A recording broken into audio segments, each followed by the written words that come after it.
Hello, everyone. Welcome back to my Business by Design Summit Series. And today in my hot seat, I have Tim Zimmerman here in Las Vegas in my own backyard. In fact, we meet quite a bit, and I am working with him personally. So I get to actually interview someone that's also my mentor, which is pretty cool. But Tim is also a New York Times bestselling author, coach, trainer, mentor, and he is here with us today. How are you, Tim? I'm great. How you doing? I'm awesome. I'm awesome. We were just talking about Tim's programs and all of his wonderful stuff that he does. It's just amazing. I can't wait to unveil some of the things that he does today. More importantly, though, Tim, kind of explain how you landed where you are today. Kind of give us a little background of your entrepreneur journey so far. Okay. Uh, Basically, I started when I was 19 years old in college, and I played 2 years of college football, and at the time thought I was going to be a professional football player. At 19 years old, after coming out of the Marine Corps officer training, I decided that I needed to make money and that I wasn't going to kill people for a living, and I wasn't going to play football for a living. So my question was how to make money, and I got introduced to Amway. And I never made any money with Amway, but I became a multi-billionaire inside because it got me on the path of self-improvement. So their whole aspect was to read all of the 100 greatest books on self-improvement and positive mental attitude, like Think and Grow Rich, Success with Positive Mental Attitude, The Magic of Believing, The Magic of Thinking Big, and Psycho-Cybernetics, and all of these different types of books that got me on the path of self-improvement. The reason why I was searching for that stuff is that I came from a family of 9. I'm number 6 of 9. I had 3 older brothers, 2 older sisters, 2 younger brothers, and a younger sister. And my father was an alcoholic. So during my upbringing, my personal judgment about myself was that I wasn't good enough. So I was seeking ways to overcome that inner feeling and started reading the books and all of that. And I read How to Win Friends and Influence People by Dale Carnegie. I was selling advertising in national magazines at the time. And I said to myself, they should have a training course on this. And lo and behold, they did. I took the Dale Carnegie sales course, and then I was recruited at 21 years old to take over for the Dale Carnegie sales training in Chicago. So I was recruited by the Dale Carnegie organization in Chicago, and I was trained to teach all 5 of the Dale Carnegie courses. The Human Relation and Leadership course, which is called more of the public speaking course, the professional sales training program, which is more consultative sales, the management program, which all Fortune 500 companies put their managers through, those that are on the fast track to success go through that. And then they have a customer relations program, personal development program, and customized training programs. So in my early career, starting at 21 years old, I was trained to train. And then not only can I train in all of those programs and speak in public and do coaching and all of that type of thing, and more consulting, but then all the other programs that I took, the Tony Robbins, Zig Ziglar, Bob Proctor, Les Brown, Brian Tracy, Tommy Hopkins, all of those big name speakers, I can actually train in all of the things that they do. So as I was working with my own success, and I got involved in the mortgage business in 1986 and used that ability to train to be successful in the mortgage business. So come to now, basically with the mortgage meltdown in 2008, 2009, and 2011, I decided to actually do what I'm good at doing and what I'm passionate about. And I put together a specific training program called Taking You and Your Business to the Next Level. And I provided this training for the companies and individuals, mainly in the real estate market and sales market here in the Las Vegas area. And then as I developed that, I also developed and wrote the book, The Advanced Pain Protocol. The New York Times bestselling author part is The Art and Science of Success, Volume 2, that I wrote with some of Mark Victor Hansen, and those individuals are part of my co-authors on that.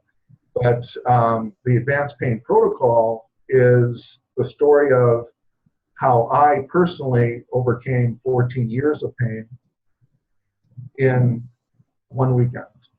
And I developed a protocol. I was in extreme pain. I went through 2 car accidents, one in 1998, the other 2008. Went through 8 operations in 8 years, was up to 300 milligrams of morphine a day, along with Percocet and Xanax and sleep meds and wake meds and so on and so forth, until I got fed up with it, created this protocol, and in 3 days I was totally out of pain, and then was able to detox off of all of that. It only took me 5 months to detox. Doctors thought it would take me like 2 years. And the interesting part of that in working with the protocol is that when we look at how our lives are run, everyone knows, or all of the psychiatrists know, that we're programmed by age 6. So how are we programmed?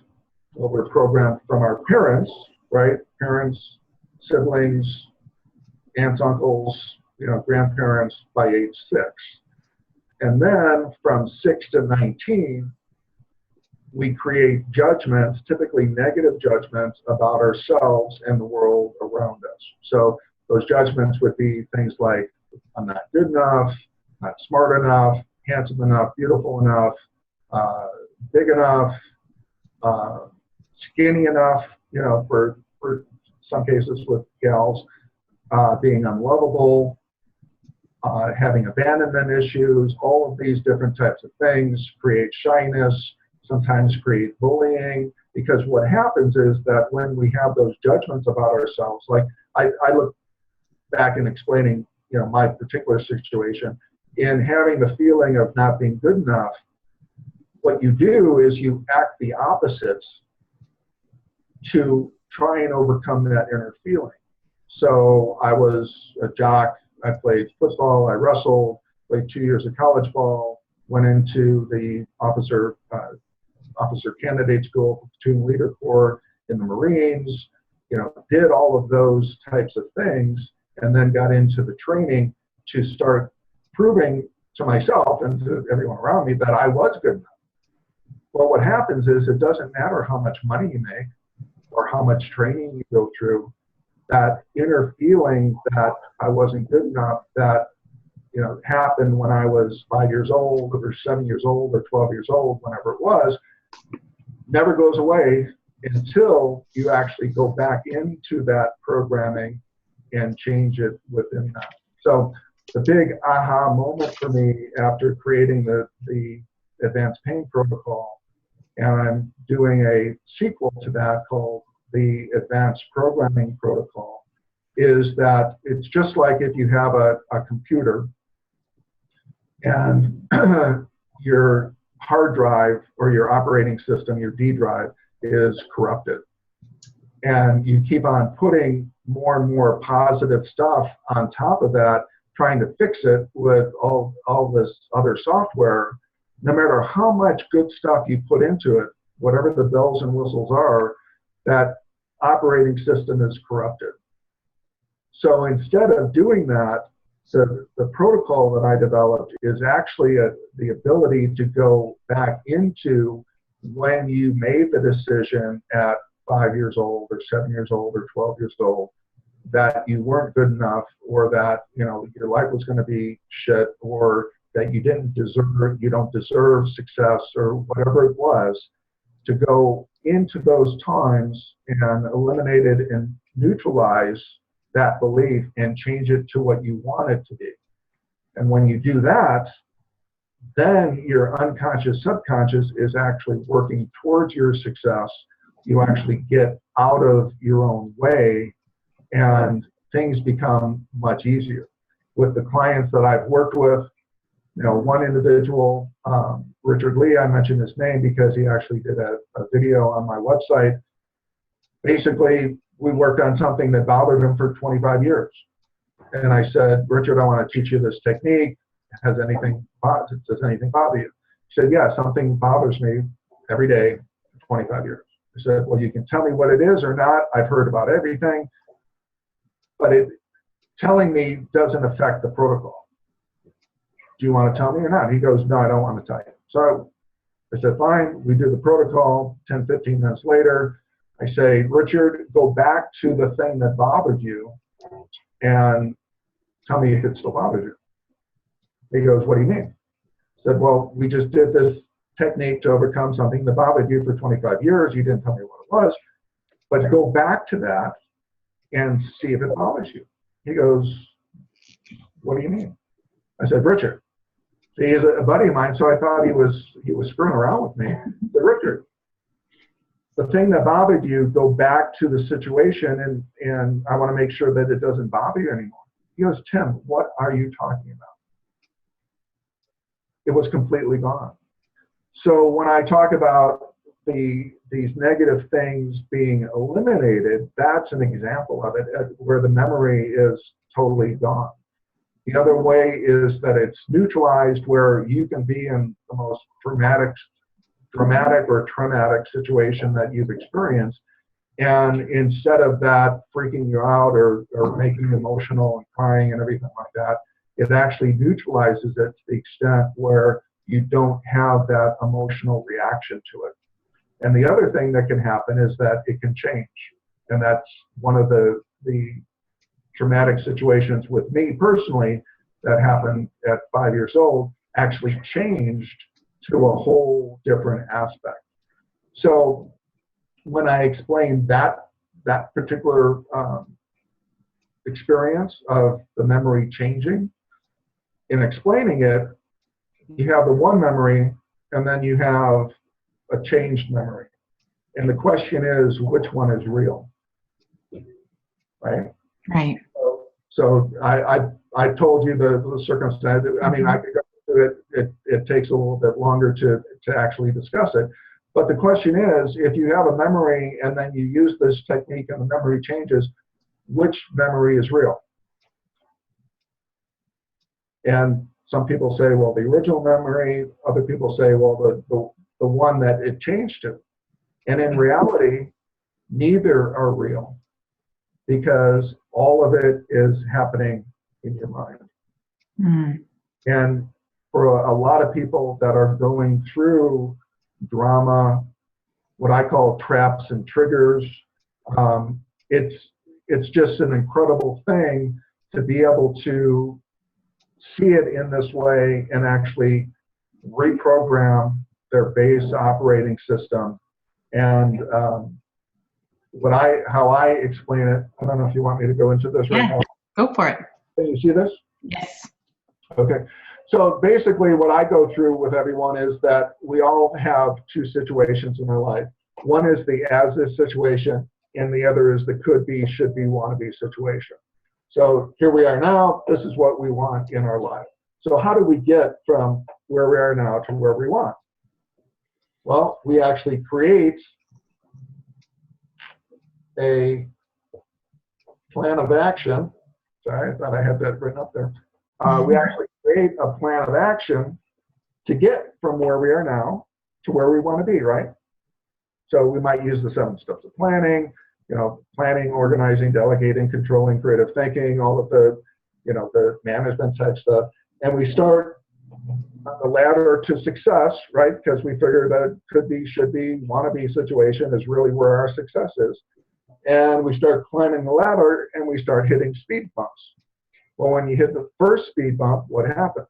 Well, you might slip back a little bit and then start again and say, okay, I need to correct my plan or whatever. I need more determination. I need more positive thinking, need more affirmations. And then you start up.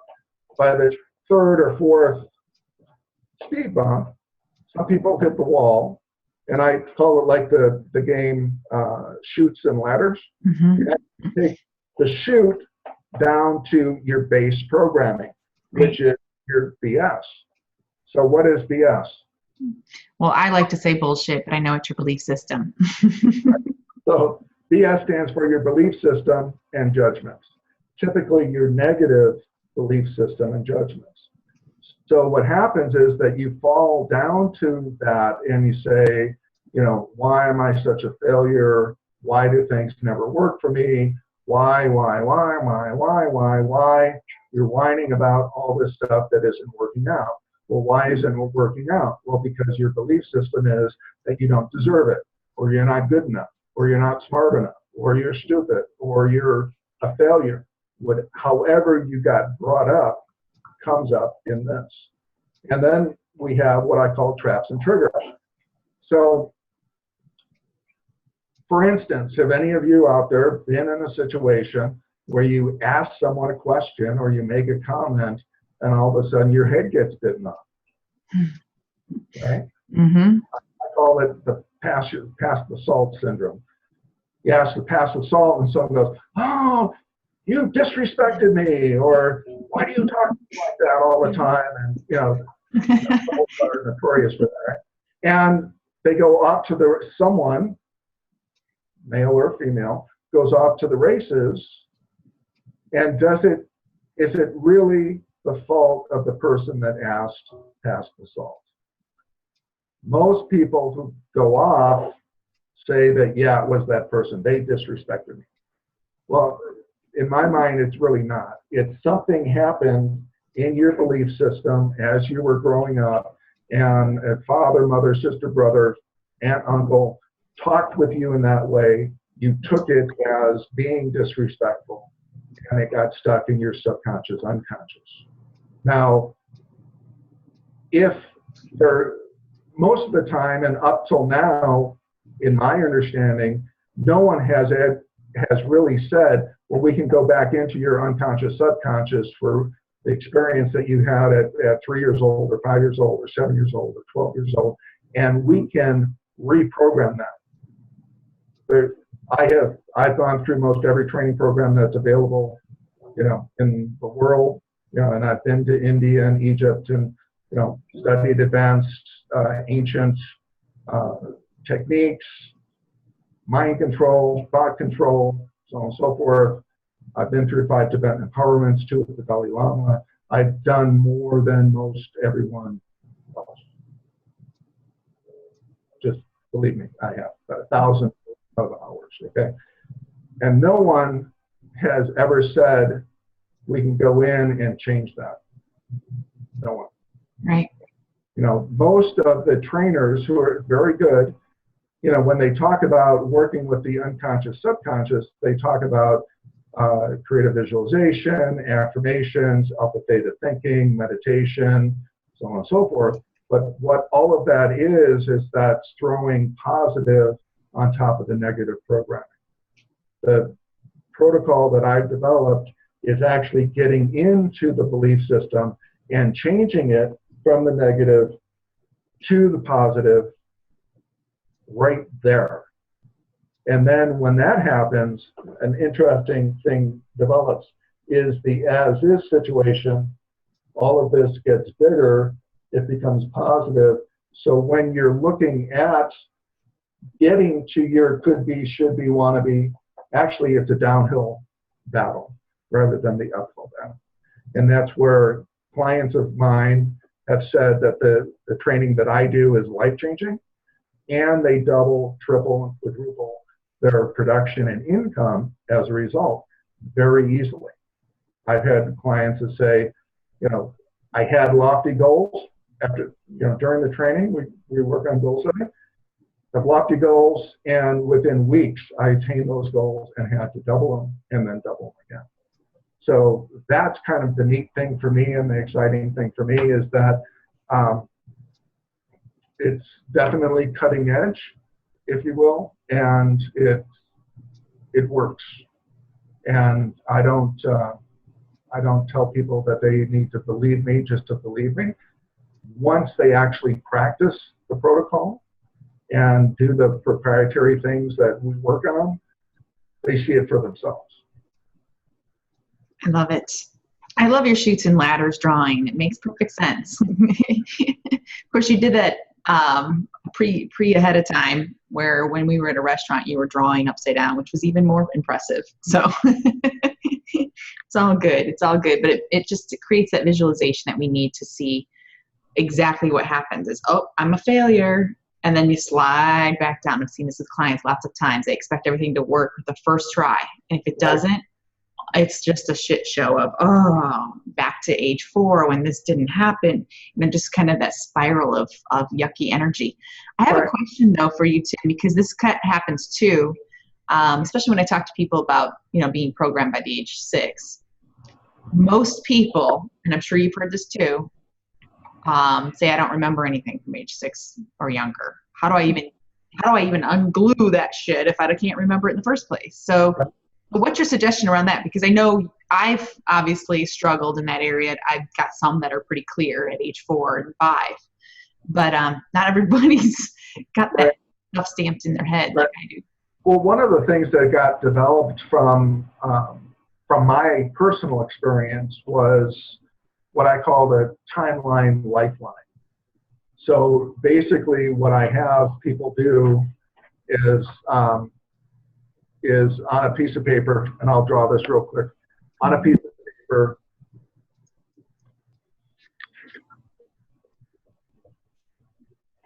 just to give you an example.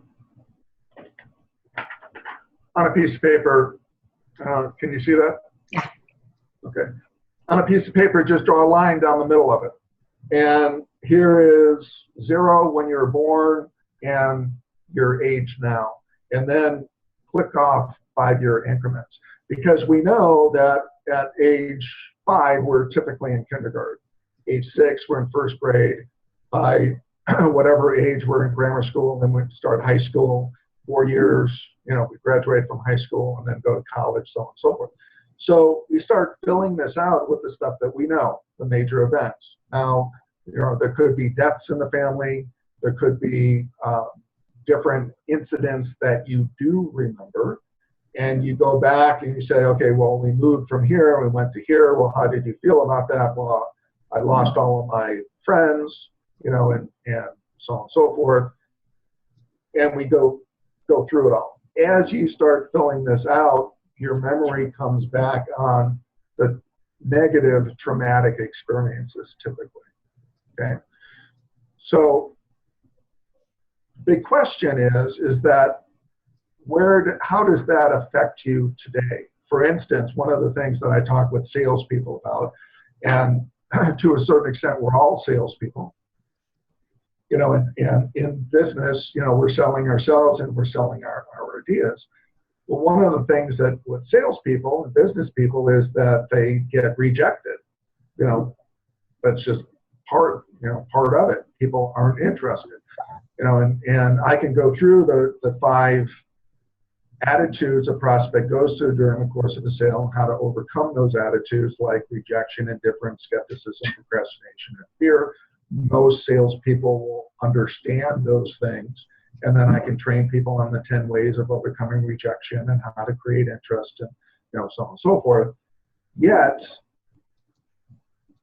if they have an inner feeling of rejection and not being deserving of business or not being deserving of success or not being deserving of making money, what will happen is that they'll get to a point where they're making 50,000 or 100,000 or 150 or 200 or 250,000, whatever their number is, and then all of a sudden they'll get paralyzed and they'll come down. We call it the roller coaster ride. You make a lot of money, then you make no money. You make a lot of money and make no money. And that used to happen to me personally. So my question was, well, how, instead of the peaks and valleys, how to just keep it like at peaks, all the time. I never figured it out until I developed the protocol. Because if we can go back to when we were asking for things as a kid, We all know kids that ask and ask and ask and ask and ask until they actually get, their parents give in, after the 20th time of asking for candy or a bike or, whatever, parents give in, right? Mm-hmm. I know this personally. There's also individuals that ask, and the second time they get asked, they get punished. Back in my day, you would, get a backhand, stop asking me that, go play on the expressway or, whatever. And I say that I come back. And while I was growing up, they were actually building the Kennedy Expressway. So that was a favorite expression of my dad, go play on the expressway. So those that got punished after asking 2 or 3 or 4 or 5 times, those salespeople that are in that situation and they get told no 2 or 3 or 4 times, they feel badly just like when they were a kid, and again, this is working on your unconscious, subconscious. So, you're feeling badly, you need to do something, you're kind of stuck in the mud, or you're digging yourself a hole, or however you want to explain it. You're getting into the rut of, what to do, how to do it. I need to do more. Why isn't things happening? What's wrong with me? So on and so forth. And it really comes down to that base programming. Again, if you had a computer and your D drive, your operating system was corrupted, no matter what you did in the software, you're really not going to get, you're going to get some good results, but that corruption is going to rear its ugly head every once in a while. And with the Timeline Lifeline, what happened for me personally was that I came to realize, with the car accidents, and this is what really prompted it. My first accident was in April of '98. The second accident was almost to the day 10 years later. And that was, it was like, okay, they're accidents, number one, so, and they weren't my fault. The first one, a guy blew a stop sign and I almost T-boned him. The second one, a guy actually ran into me while he was in reverse and I was backing out of a parking spot. But I know that there are no coincidences.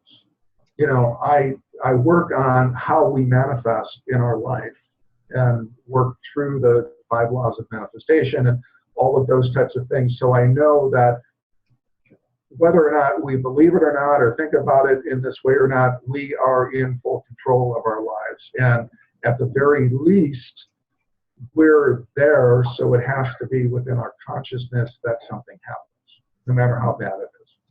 Okay? So when I saw that was the beginning of the Timeline Lifeline.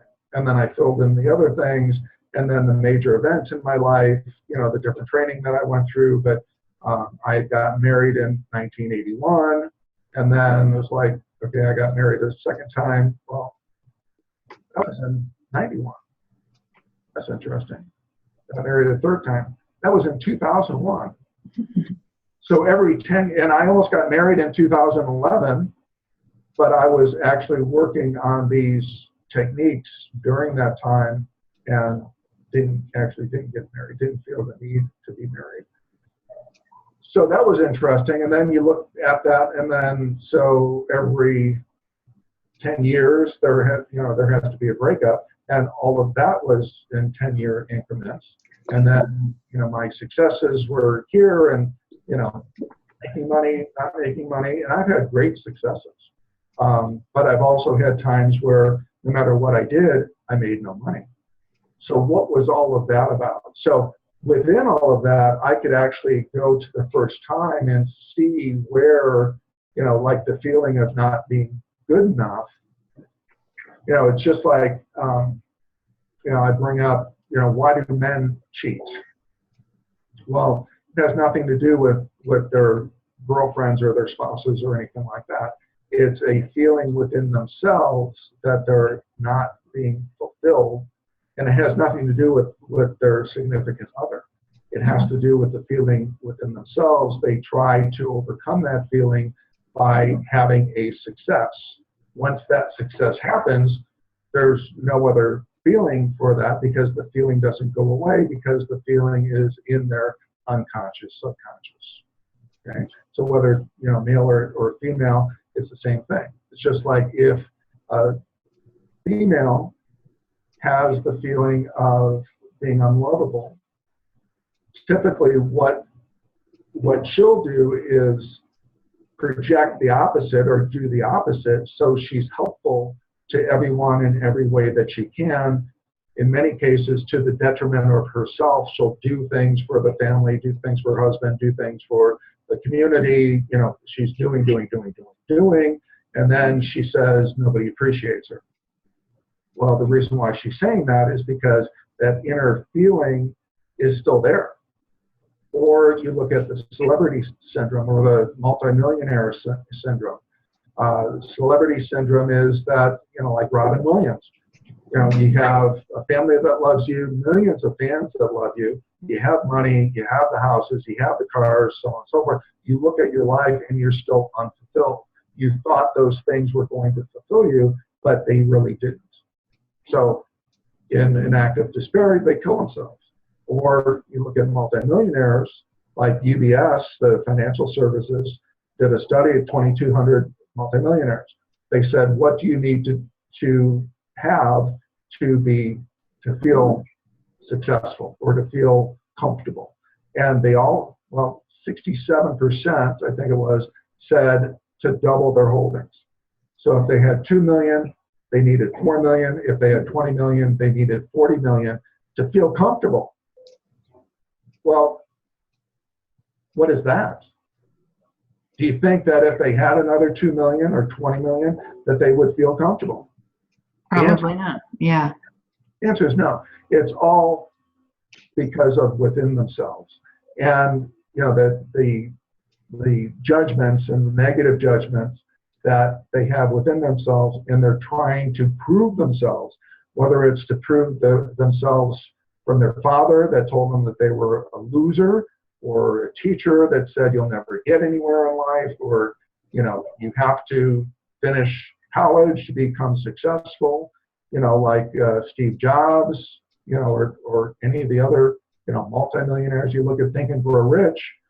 And none of the multimillionaires, the real industrialists of the time, really went to really got out of high school. None of them went to college, and yet they're, just like Thomas Jefferson, Thomas Edison.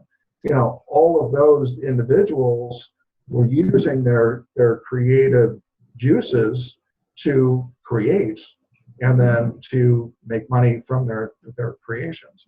So it's interesting to look at it and then look at it for yourself.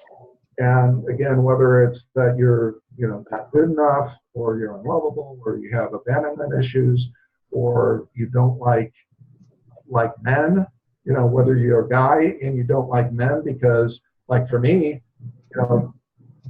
I was beat up all my life, until I got big and started to wrestle and to take care of myself. My older brothers beat up on me, of course, that's brotherly love. But my sisters, my older sisters, they're the guys that hung around from the neighborhood. They all beat up on me, So, when I prefer to deal with women than guys most of the time, and that's all part of it. Mm-hmm. So within all of us, it's within all of our belief systems. It's in our unconscious, subconscious. And then again, the big idea is, if we were programmed by age 6, who programmed us? Our parents. People around us, our environment. And what age were they programmed? By 6. So our 6-year-old parents are programming us. Right. And who programmed them? Their parents. Their parents. how old were they when they got programmed? 6. All the way back to Adam and Eve, or Noah, whichever you believe, everyone was programmed in the 6-year-old program. And we wonder why, when we look at people, we wonder why they act like children. Or, you know, one of my sisters always says, you know, what are we back in 5th grade? You know, because people are acting however they're acting, you know, from 5th grade. And yeah, they are children. They are acting that way. Or, you know, a lot of the gals that I coach, you know, let's say, you know, my husband, you know, he treats me like my mother or like his mother, or I need to pick up after him, or I need to cook for him, I need to do all this shit for him, and, you know, I'm tired of it. Well, why are they acting like that? Because that's how they were programmed. Yep, I can relate to that too. The big thing is that we can do something about it. Right. You know, at the roots, and that's what the advanced pain protocol is for people who are in real pain, emotional pain, post-traumatic stress, that are drinking and drugging. Basically, you know, people that drink and drug and are in addictions, basically that's because something happened that they're trying to not remember, is really what it comes down to. So when we go to that root cause and we eliminate it or neutralize it, then they don't have to drink and drug. You know, this protocol is being used in drug addiction centers right now, or a like protocol. So it's effective, it works, and the main thing is that once all of these unconscious, subconscious things are taken care of, even a little bit, what happens is, as you've experienced personally, you know, what happens is your mind gives you more that is stuck in the unconscious, subconscious, because now it knows you can handle it and eliminate it, neutralize it. So it gives you these things, and how I teach the protocol is for you to be able to use it yourself, on yourself. So if something happens at 1 o'clock in the morning, you don't have to call me and say, you know, Tim, what do I do? You can actually use the protocol yourself.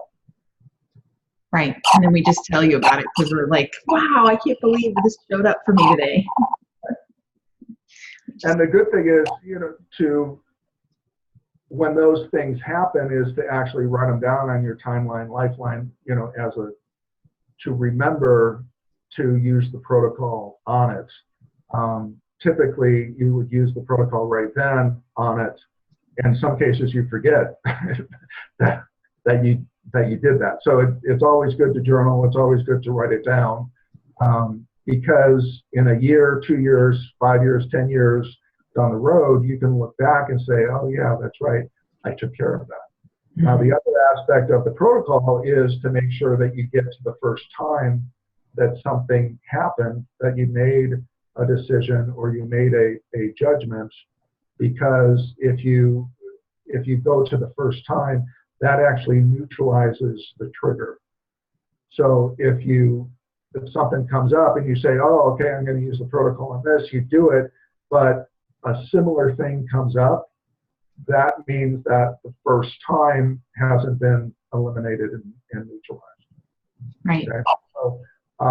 So again, it's exciting. You know, it's exciting for me because nobody in the industry, in the positive mental attitude, self-improvement industry, is actually working on this like this, as far as I know. Right, getting to the source of the problem and cleaning the weed up. The one thing I wanted to point out, I kind of had a revelation a little bit when you were talking with my own clients. Some of them you mentioned the fear of rejection. Yeah, just turn your volume. Could you turn your volume down just a hair? I'm getting feedback. That's all it is. I want to make sure it's not picking up. But when I work with clients, they don't like to do follow-up. And you mentioned, that's better. Yeah. You mentioned follow up and fear of rejection in sales. I noticed a lot of clients are like, oh, I don't want to reach out one more time. And it goes back to being punished possibly for asking too many times. And I never thought of that. And I think that more than anything, out of this whole interview, people need to see where this is actually tripping you up every day. This isn't just, oh, it's a bad memory. I squashed it down. And I love what you said to me the other day when we met in person. Was, oh, it was buried, but it was an emotion buried alive. And that's the truth. It really doesn't die off because it's been buried alive. It'll show up and you'll go, wow, what the hell happened? Like you mentioned, the pass me the salt part. You're like, whoa, I want to kill this person right now. And I just met them, but they pushed that button. It was so raw because that emotion was still buried alive. And, more than anything, I want to just educate the audience that it really is tripping you up. These are the things that are keeping you from getting what you really want. Whether you see it today or not, after this interview, you'll have a whole different level of awareness where you'll start to say, aha, something else is showing up. In one of the first exercises I give to my clients, and I can give this will be a freebie for all of you out there, is are you getting your wristband? No. You should pull it out so you can show everyone. So it's called the exercise is called Watch Your Thoughts. Okay. So what I have the clients do, and I would suggest for all of you to do, is to take 30 sticky notes and actually write on their watch your thoughts on the sticky note, and do like 30 to 40 of them and put them up all over. If you notice in the background for Carrie, she has some on her picture and on some of her doors and all of that. And what you do is you put them up all over your living space, on your computer, on your phone, in the bathroom, on the headboard of your bed, on your radio, TV, everything around your house, but then also in your car, as long as you don't put it on the speedometer. Put it in the car, put it at your workspace, so on and so forth.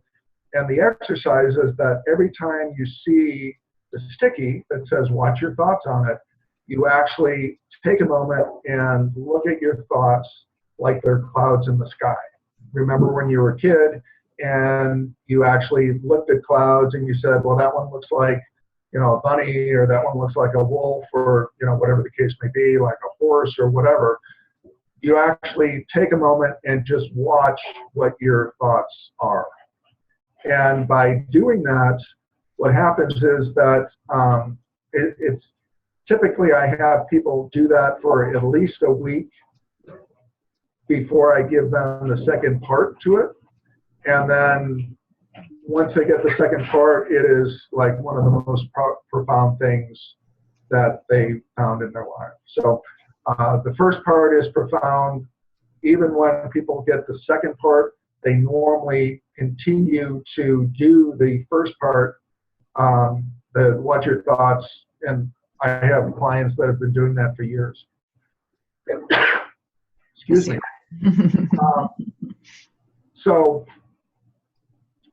I would suggest for all of your clients to do that. Now, some of the other things that you're going to find is what you're actually saying to yourself. So if you find yourself, by watching your thoughts, if you find yourself having a conversation with yourself about something, just be aware of it. And in many cases, I've had clients, talk about a few different things in regards to it. One is that they'll have these conversations with themselves about something that never happens, or about something that they think is going to happen that never happens. Right. Or they're practicing having an argument with someone, and that argument never happens, and it never really happens in the way that they have it.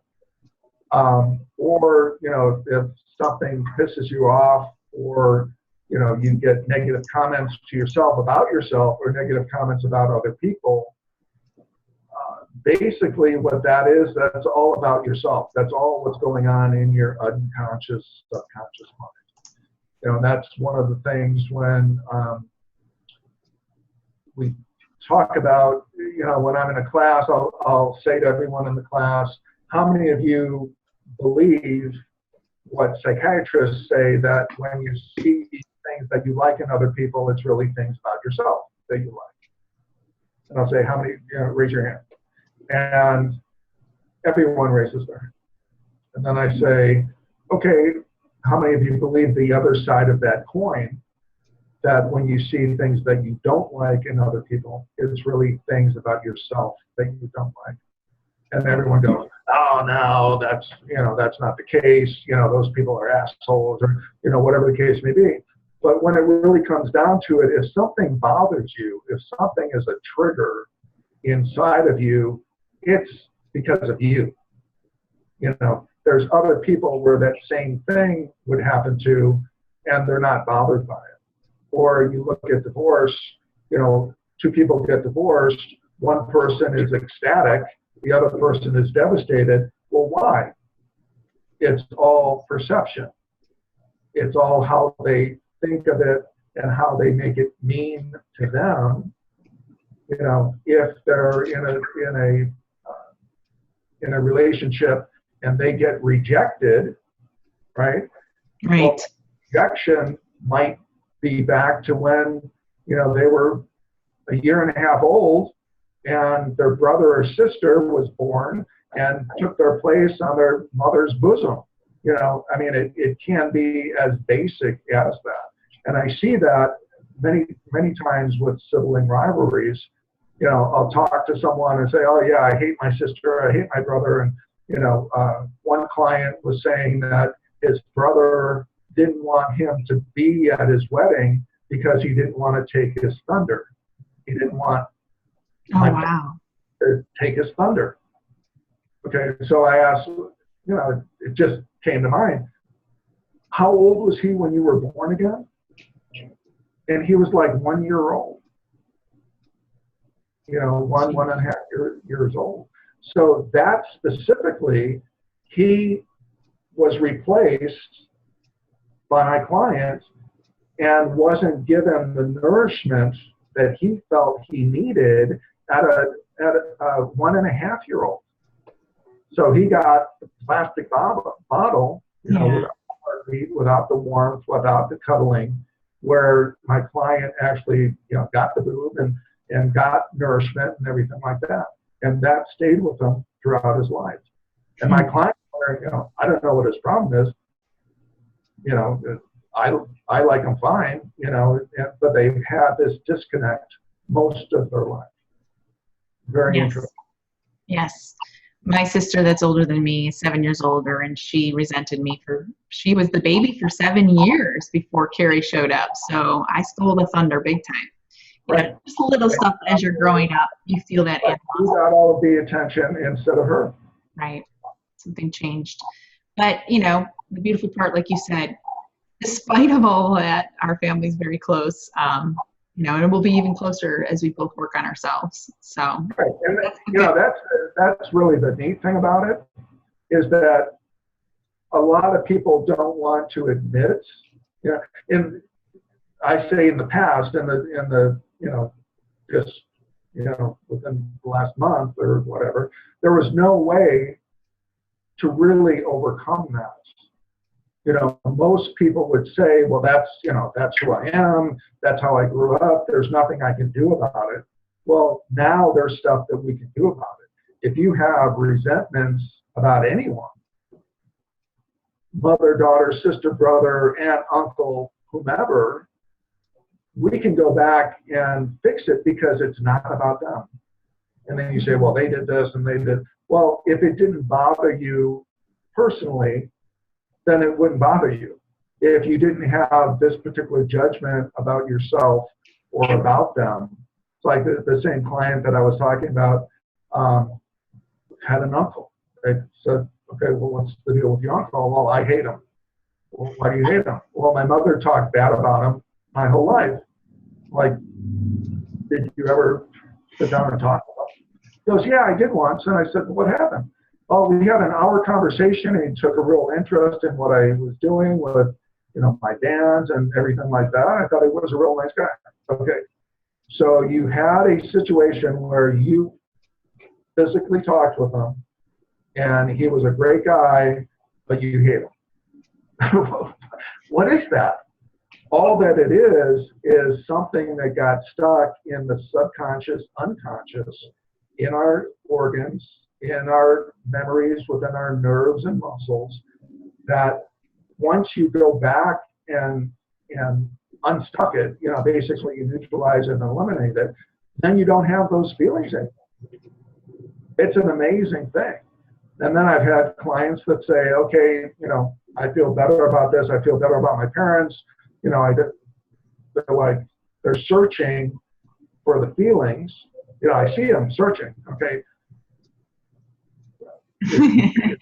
Like, I know they're here somewhere. Somebody else's shit, not yours.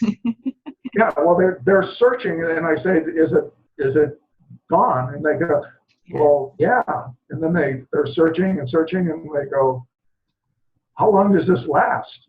So in other words, they're so critical that and it's been embedded in them so long that they're amazed that it's just gone. And that's the interesting thing about it, is that it's typically gone forever as long as you reach the first time, you reach the root cause. And if it's not, then you use the protocol again. Right. And then again, it's eliminated. And then you replace it. That's the other part. You replace it with what you want it to be. Right. That's the missing piece. That's so important. And I'm a guinea pig in this all. So I personally on purpose was looking for things that would normally trigger me just to see what's going on. And I'm noticing that pain feeling, it's kind of there, but it's not that strong pain yet. So I know I've still got some work to do around certain areas. And you and I covered a big one that was just a revelation for me this past week, just kind of absorbing this unlovable feeling I had as a child. And other coaches pinpointed it as, you can't receive love, Carrie. How come you can't receive love? You push it away. Because, well, deep down in my head, I'm unlovable. So why would I accept that? So, and then you see the pattern in your life of all the series of events that shows where you pulled that crap into your life. And all those reasons to believe and stamp home that you truly are unlovable. Oh, that person didn't love me and this didn't happen. And those sorts of things that show up. It's just a beautiful thing, and I'm living proof of, what Tim's protocol is and the work I've done with him to just see that. And it's a very refreshing feeling to not just find out what this is, but actually have a solution. Because awareness is great, but then what? Now what? Now I've got this belief and I know it's holding me back. Now what? And most coaches' solutions are, they'll say, well, you have to work on that, or, you need to do positive affirmations on that, or you need to put that on your vision board, or, whatever. They don't really know how to fix it, because there hasn't been a real protocol to go back and fix it. And, I say, how many billions of people are on the planet right now? All of them have been programmed in the same way. So to me, it's like the big idea is that, imagine a city like Chicago or New York or LA or your hometown, and everyone were able to use this protocol and give up their negative beliefs and judgments. What would happen? Right. I mean, that's really when our spiritual self, our true self, can actually come through, because we're not being overridden by this unconscious, subconscious, trying to protect ourselves, ego, self beingness that is all an illusion anyway, because it happened from our childhood perspective. Right. And what a planet that would be, a much more fun planet to live on if we all could start over. Not to mention what we're doing for the future generations, and breaking these patterns that have just shown up. And I thought if I moved 2,000 miles away from the Midwest and from my family, I would somehow break free from those those thoughts. And it helped. It wasn't in my face all the time, but it didn't make it go away, Right. We all try to put the Band-Aid on somehow, some way. That doesn't heal the wound. So, Well, and and then you go back, for the holidays, yeah, you get in your fights or, whatever the case may be. And, you have, your sarcastic, brothers and sisters that, they poke fun at you, right? And I say, you know what? Whatever you're poking at, for me personally, there's no button push anymore. So they stop pushing the button because there's no reaction to it like there used to be. But all of those things are based on some form of truth, and really what I have found is that people actually are sarcastic to other people or poke fun at them or talk gossipy about other people or say they should be this or they should be that because they have their inner worth isn't that high. So they have low self-esteem. So if they poke fun at other people, that makes themselves feel better. right, And it comes down to that if they have that feeling of unlovability and they're always critical of other people, that inner feeling never goes away no matter how critical they are. So, that again, for all of us, it's really looking at it for ourselves and how we are reacting to other people. If we're critical to other people or have road rage or, have what again, traps or triggers, we have pet peeves, things, that really piss us off. There's some people that I know, in the past, they would actually say, well, if this person does this again, I'm really going to let them have it. Well, they're already figuring out what they're going to do in a negative way to someone, they're already projecting that that's going to happen. right, So, that's part of what I call the 5 laws of manifestation. Zoroaster 4,000 years ago said, good thoughts, good words, good deeds. In other words, your thoughts create your words, which create your deeds. right, And I believe that he was correct. Most people would say he's correct in that. I would go a little bit further and say that our thoughts create the words that we speak to ourselves and to other people, which if we think about something, speak about it, again, to ourselves and to other people, believe about it, make a decision about it, and then act about it, we actually bring it about. So again, we think about it, speak about it, believe about it, make a decision about it, act about it to bring it about. That's basically how we manifest everything. Well, what's the big thing in that? Well, one thing is that most people won't even admit that they talk to themselves. right. Talking to themselves is really thinking. Yes.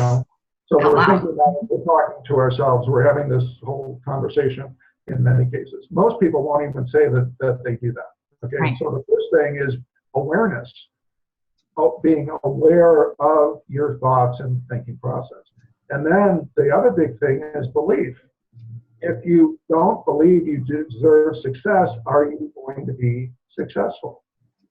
Well, you might be somewhat successful, but you're not going to be as successful as if you believe you deserve success. And then again, the decisions in action. But where do thoughts come from? We've had this conversation a number of times. Where do thoughts come from? Thoughts come from your beliefs. Right. Your belief system that was implanted in you by age 6, and then your judgments. And that is what runs you. That is where you filter everything through, where the rose-colored glasses or red-colored glasses or whatever colored glasses you choose to filter through actually happens. So if you hate everything, basically you have rage glasses on based on how you were raised, based on that belief system. Again, that was implanted in you. You had nothing to do with it except you were there, and you were a blank slate, and the people around you implanted this. So when is it a good idea to go back and figure out what those negative, especially the negative beliefs, if all that we had was positive beliefs, that would be no problem. But because it's the negative beliefs about money, negative beliefs about the government, negative beliefs about other people, whether it be men, women, how people treat you, how, authority figures treat you, whether people like you or not. All of these different things make that up. And now, again, we can go back and actually change that to what we want it to be, because then those beliefs will then run our lives from now on. And that's the special thing about it. Now our life can be more positive, more and more positive, as we continue to let go of this other stuff. And unconscious, subconscious creates based on the belief system. It doesn't care whether it's negative or positive. To it, it's not negative or positive, it just is.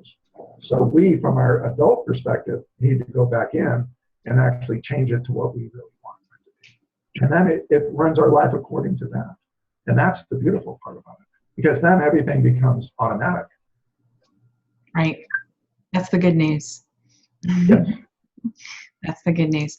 And you can let go of that identity of, well, I've always been this person. I've always been a negative person. I've always been a complainer. I hear that all the time. Well, I've always had to work really hard for everything I've gotten, and it's just an old story. You get to change it. That's the beautiful part. So I want the audience to also know how they can get a hold of you or how you work with people too, because I know they're more than piqued their interest, because everybody needs Tim. There's nobody out there that doesn't. That's my opinion. Well, I don't know that they need me specifically, but I think they need to learn the protocol. Yes, they need the solution.